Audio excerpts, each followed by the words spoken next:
Tokyo का Shibuya इलाका, जहाँ 21 साल की एक खूबसूरत लड़की अकारा रात के अंधेरे में एक सकरी गली से अपने घर लौट रही थी। रात के तकरीबन 1 बजे होंगे। नाइट शिफ्ट में काम करके मेट्रो से उतरने के बाद वो इसी तरह पैदल अपने घर लौटा करती थी। यूं तो शहर की सड़कें नियॉन लाइट्स की तेज रोशनी से नहाई हुई थी, लेकिन गली में पसरा सन्नाटा फिर भी अकारा के दिल की धड़कन बढ़ा रहा था। उसकी तेज सांसों और हील की खटखट के अलावा वहां किसी तरह की कोई आवाज सुनाई नहीं दे रही थी। अचानक अकारा को अपने कदमों के अलावा एक और कदमों की आहट सुनाई देने लगती है।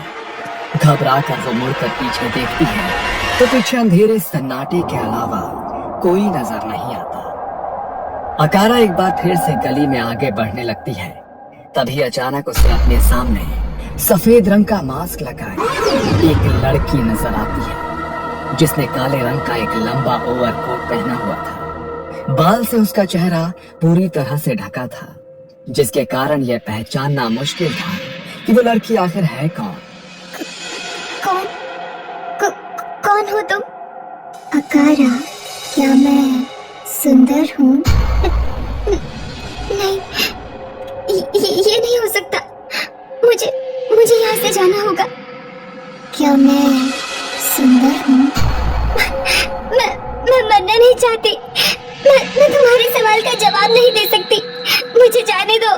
अकारा की बात सुनकर सामने खड़ी हुई लड़की अपने मुंह पर लगा सफेद मास्क उतारने लगती है, जिसे देखकर अकारा चीख कर जमीन पर बैठ जाती है। मैंने कुछ नहीं देखा। मुझे पता नहीं तुम कैसी दिखती हो। मुझे जाने दो। अरे कम ऑन, रोना बंद करो। अच्छा, आई एम सो सॉरी, मैं मजाक कर रही थी। यह अकारा की रूममेट थी, जो शहर में चल रही अफवाहों का फायदा उठाकर अपनी सहेली अकारा को डराने के लिए कोची साके ओना का रूप लेकर आई थी। ये बहुत ही भद्दा मजाक था ना। मेरा हार्ट फेलियर भी हो सकता था। एक तो वैसे ही आजकल कोची साके ओना का इतना खौफ फैला हुआ है, उस पर तू मुझे और भी डरा रही है। जा, मुझे तुझसे कोई बात ही नहीं करनी। अरे सॉरी बाबा, माफ कर दे, मैं तो प्रैंक कर रही थी बस। कई दिन बीत गए थे। आज रात आना की नाइट शिफ्ट थी। मेट्रो से उतरकर वो अपने फ्लैट की तरफ तेजी से बढ़ रही थी कि अचानक उसे अपने पीछे से एक बड़ी परछाई तेजी से उसकी परछाई के नजदीक आती दिखाई देती है। आना ने अपनी चाल धीमी कर दी और पीछे आने वाले व्यक्ति की कदमों की आहट सुनने की कोशिश करने लगी, लेकिन आना की कोशिश असफल रह गई। उसे अपने पीछे किसी के कदमों की आहट सुनाई नहीं दे रही थी, लेकिन उसके बाद भी एक लंबी परछाई लगातार उसका पीछा कर रही थी। आना ने मुड़कर पीछे देखा। उससे कुछ कदम की दूरी पर एक लड़की खड़ी हुई थी, जिसने घुटने तक लंबा ओवरकोट पहन रखा था। गली के अंधेरे में उसका चेहरा साफ नजर नहीं आ रहा था, लेकिन उसके चेहरे पर लगा मास्क और हवा में उड़ते रेशमी खुले बाल देखकर एक पल को आना के माथे पर भी पसीना आ गया था। क्या मैं सुंदर हूँ? ओह, अभी समझ आया। तू मेरे साथ वही खेल खेल रही है ना जो मैंने खेला था। हाँ, तुम बहुत सुंदर हो, और ये बात पूछने के लिए तुम्हें आधी रात को यहाँ सड़कों पर घूमने की जरूरत नहीं थी। मैं थोड़ी देर में रूम पर ही तो आ रही थी ना। क्या मैं सुंदर हूँ? इतना कहकर उस लड़की ने अपने चेहरे पर लगा मास्क उतार दिया। आना, जो अभी तक मुस्कुराकर बड़े कॉन्फिडेंस से उसकी ओर देख रही थी, अगले पल मानो उसका दिल उछलकर उसके मुंह में आ गया था, क्योंकि सामने का नजारा इतना भयानक था कि उसके पैर कांपने लगे थे। सामने खड़े औरत के होंठ जबड़े से लेकर कान तक फटे हुए थे। मांस और खून चेहरे पर लटका हुआ नजर आ रहा था और दांत खून से सने थे। उसकी आंखों में इतना गुस्सा था मानो अभी सामने खड़ी आना के टुकड़े टुकड़े कर देगी। अगले पल उस औरत ने अपने कोट की जेब से एक चमकती हुई कैंची निकाली और उससे कट कट की आवाज निकालने लगी। आना ने ना आओ देखा ना ताओ, बस वो सिर पर पांव रखकर दूसरी दिशा में दौड़ने लगी। अचानक ही एक सा हवा में उड़ते हुए उसके सामने आ जाता है, जिसका मुंह कान तक फटा था। अपने सामने हवा में लहराते एक बिना धड़ के सर को देखकर आना जोर से चीखती है और जोर जोर से रोने लगती है। जाने दो मुझे, जाने दो। मैंने क्या बिगाड़ा है तुम्हारा?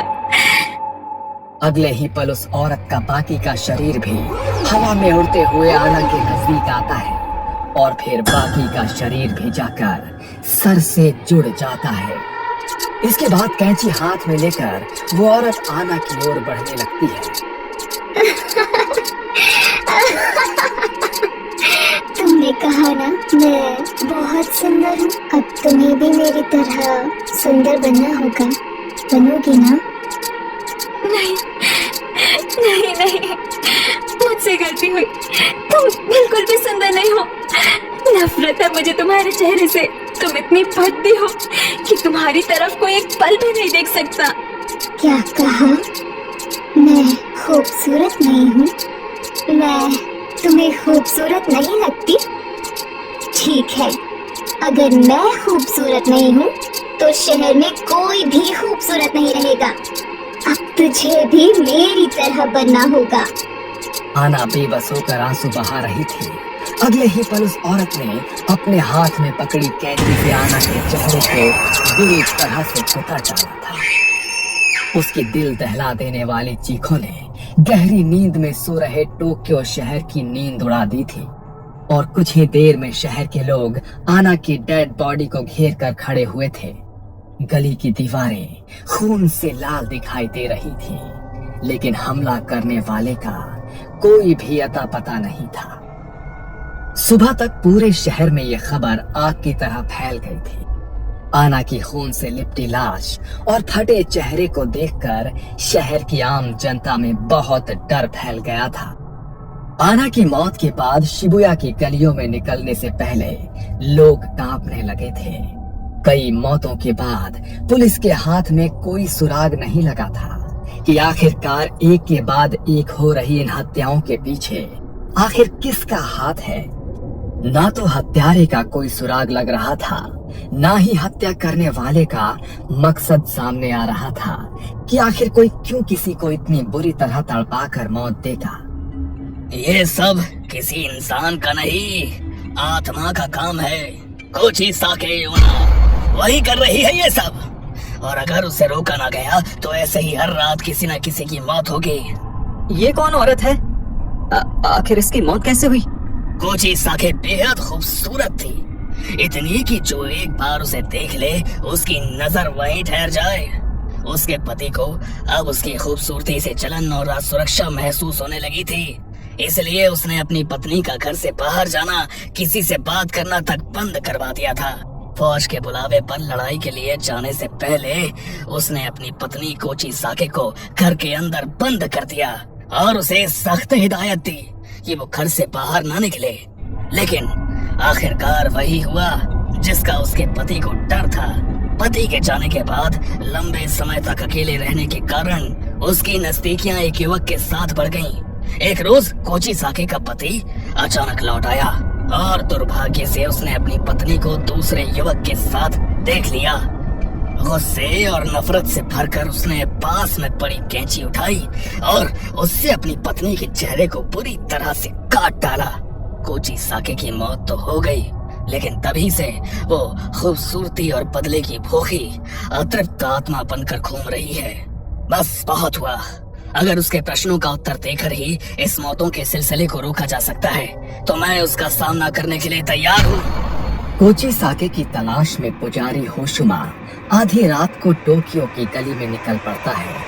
कुछ देर तक वहां भटकने के बाद एक अंधेरी सुनसान गली में उसे अपनी ओर आती हुई एक काली परछाई दिखाई देती है। उस परछाई को देखकर होशुमा ने अपनी मुट्ठी में पकड़ा हुआ ताबीज और नमक कस के जकड़ लिया। जैसे ही कोची साके उसके नजदीक आई, होशुमा धीमी आवाज में एक मंत्र पढ़ने लगा।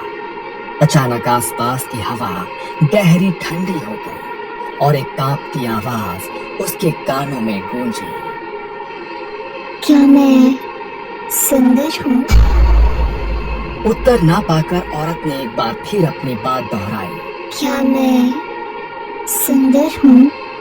और उसी के साथ चीखते हुए उसने अपना मांस हटा दिया। उसकी भयानक चीख और खून से सने कटे फटे चेहरे को देखकर होशुमा ने किसी तरह खुद को संभाला और कोची साके की बात के जवाब में मुट्ठी में बंद नमक और वो ताबीज उसकी ओर उछाल दिया।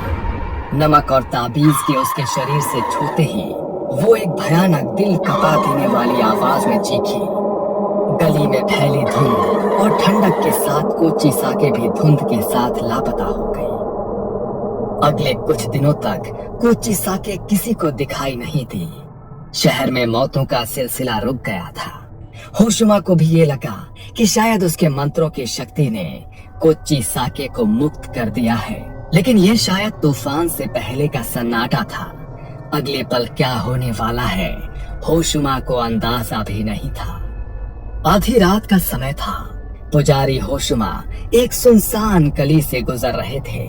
अचानक उन्हें महसूस हुआ मानो ये गली खत्म होने का नाम ही नहीं ले रही है। वो जितना गली में आगे बढ़ते जाते गली और लंबी होती चली जाती। चलते चलते जब उनकी सांस फूलने लगी तभी उन्हें अपने पीछे से एक जानी पहचानी आवाज सुनाई देती है। तूने भी मुझे धोखा दिया। धोखे की सजा सिर्फ मौत है। मैं लौट आई हूँ और अब मौत का ऐसा तांडव होगा कि सब तमाशा देखते रह जाएंगे। होशुमा घबराकर नींद से उठ बैठते हैं। उनका चेहरा पसीने से भीगा हुआ था। ये कैसा सपना था? अगर ये सच में हुआ तो बहुत बड़ा अनर्थ हो जाएगा। अगले दिन रात का समय था। टोक्यो में रहने वाली मसातो अपने कमरे में मोबाइल पर वीडियो देख रही थी। अचानक ही उसके मोबाइल की स्क्रीन ब्लैक हो जाती है और फिर मोबाइल स्क्रीन पर एक चेहरा उभरता है जो कोची साके ओना का था। जबड़े से लेकर कान तक फटा हुआ चेहरा और खून से सने दांतों वाली औरत को चीखते हुए देखकर मसातो के हाथ से फोन छूट जाता है। अगले पल मोबाइल की स्क्रीन का कांच टूटता है और कोची साके मसातो के सामने आकर खड़ी हो जाती है। अगली सुबह मसातो के कमरे की दीवारें खून से सनी हुई थी और उस कमरे में खून से लथपथ मसातो का कटे चेहरे वाला बेजान शरीर पड़ा हुआ दिखाई देता है। ये सब क्या हो रहा है? मसातो का कमरा अंदर से बंद था। बाहर से कोई उसके कमरे में अंदर नहीं आया, तो फिर आखिर उसकी हत्या की किसने? पहले तो ऐसी घटनाएं सिर्फ शहर की सड़कों पर हो रही थी और अब घर में भी। आप बिल्कुल ठीक कह रहे हैं सर। 2 दिन पहले मेरी बहन की भी इसी तरह मौत हुई थी। मेरे अंकल का कहना था उन्होंने बाथरूम से कांच टूटने की आवाज सुनी। वह दरवाजा पीटते रहे लेकिन मेरी बहन ने दरवाजा नहीं खोला। उन्होंने साफ तौर पर मरने से पहले उसकी चीखें सुनी। वो मदद के लिए पुकार रही थी लेकिन कोई कुछ नहीं कर पाया और बस कुछ ही देर में इसी तरह खून से लथपथ लाश बरामद हुई थी उसकी। ऐसा लग रहा था किसी ने कंची से उसका पूरा चेहरा काट डाला हो। तुम ठीक कह रहे हो। ये कोई इक्का दुक्का घटना में नहीं हो रहा है। शहर के हर हिस्से में इस तरह की घटनाएं रिपोर्ट हो रही हैं। कोई मोबाइल हो तो कोई कंप्यूटर स्क्रीन के सामने मरा हुआ पाया जा रहा है, कोई आईने के सामने तो कोई चलती सड़क पर। ये हमारे शहर को अचानक हुआ क्या है? दूसरी ओर मुझे ऐसा लग रहा है जैसे वो कोची साके मुझे उकसा रही है। मैंने उसे रोकने की कोशिश की थी। वो मुझे दिखाना चाहती है कि मेरे रोकने से उसका कुछ नहीं बिगड़ा। अब वो दोगुनी ताकत के साथ लोगों की जान ले रही है। ये सब मुझसे ही शुरू हुआ था। मुझे ही इसका अंत करना होगा। देर रात गए होशुमा फिर से उसी गली में गया जहां उसका कोची साके की आत्मा के साथ आमना सामना हुआ था। वहां जाकर उसने कोची साके को पुकारा। कुछ देर बाद अचानक ही चारों ओर ठंड बढ़ने लगी। हवाएं इतनी ठंडी हो गई कि वहां पर सांस लेना भी मुश्किल होने लगा। गली में लगी लाइट टिमटिमाने लगी और तभी होशुमा ने देखा कि कोची साके ठीक उसके सामने खड़ी हुई है। क्या मैं सुंदर हूँ? कोई इंसान सुंदर हो या बदसूरत, अपनी जिंदगी अपनी मर्जी से जीने का अधिकार सभी को है। तुम्हारे पति ने तुम्हें तुम्हारी खूबसूरती के लिए नहीं मारा। तुमने जिससे प्यार किया था उसने तुम्हारे सुंदर मन को चाहा था, चेहरे को नहीं। तुम भी बस मेरे चेहरे को सजा दे सकती हो, मेरी आत्मा को नहीं। होशुमा की बातें सुनकर कोची साके अपने कानों पर हाथ रखकर जोर जोर से चीखने लगती है। मुक्त कर दो अपने आप को। तुम्हारी सुंदरता तुम्हारी दुश्मन नहीं बनी, तुम्हारी जान उसके पागलपन ने ली। तुमने बेगुनाहों की जान ली है, तुम सुंदर नहीं बदसूरत हो। इतना कहकर होशमा अपने साथ लाए हुए पवित्र आईने को उसके सामने कर देता है। उस आईने में अपना कटा फटा खून से लथपथ बदसूरत चेहरा देखकर कोच्चि साके चीखते हुए एक धुएं में बदलकर हमेशा के लिए गायब हो जाती है। ये कहानी आपको अच्छी लगी हो तो हमें सब्सक्राइब करें, हमारा इंस्टाग्राम और फेसबुक पेज जरूर फॉलो करें। अगर आपके पास ऐसी ही कोई कहानी हो तो हमें कमेंट बॉक्स में भेजें। हम कोशिश करेंगे कि अगली एनिमेटेड स्टोरी आपकी हो।